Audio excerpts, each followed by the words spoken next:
मेरे पति के देहांत के बाद मैं अपने इकलौते बेटे के यहाँ रहती थी। मेरी बहू का एक अलग ही रूप मुझे देखने को मिला। साथ ही बेटे का भी दोनों के मन में क्या है मैं अच्छे से जानती हूँ।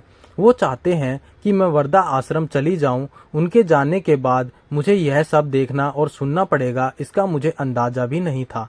पर मैं मन मारकर अपने बेटे और बहू की बातें सुनकर भी यहाँ रहती हूँ, क्योंकि मुझे मेरे पोते और पोती दिखाई देते हैं। उनकी झलक पाकर मुझे सुकून मिलता है।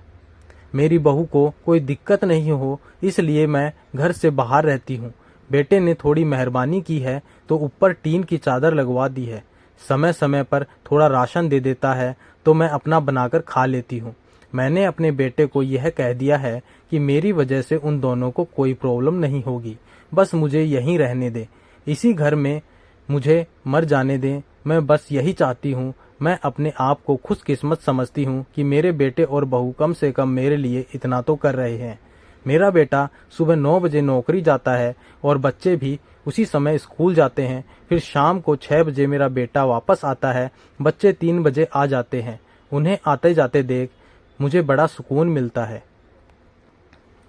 मेरे पति के दोस्त थे, उनकी पत्नी का भी स्वर्गवास हो गया है।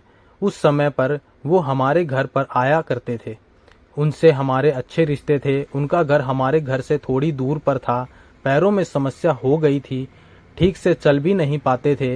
वो बड़े दिनों के बाद मेरे यहाँ आए। मुझे उन्हें देखकर अच्छा लगा। उनका हाल भी मेरी तरह ही था। बच्चे अब उनसे भी परेशान थे, आकर मेरे पास अपना दुखड़ा रोते थे और उन दिनों को याद करते थे। बुढ़ापा हम जैसों को बहुत रुलाता है।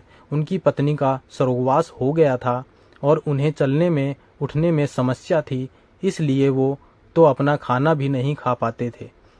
मेरे पास आए तो मैं समझ गई कि यह इतनी मुसीबत में चलकर पुराने दोस्तों के यहाँ चाय और खाने की चाह में ही जाते होंगे। उनकी भी अपनी मजबूरी थी। वो आए तो मैंने उनके लिए खाना बनाया और उन्हें खिलाया। मना कर रहे थे नहीं खाना, लेकिन मुझे पता था कि उनको भूख लगी है। मेरी बहू ने मुझे और उन्हें खाना खाते देख लिया। वो कुछ भी ना बोली। ऐसे ही वो यहाँ 2-3 बार आए। जब भी वो आते मैं उन्हें खाना खिलाती। फिर उनके जाने के बाद जब मेरा बेटा आया तो बहू कहती है कि तुम्हारी माँ कितनी बेशर्म है, पता नहीं किस किस को आजकल बुलाकर खाना खिला रही है।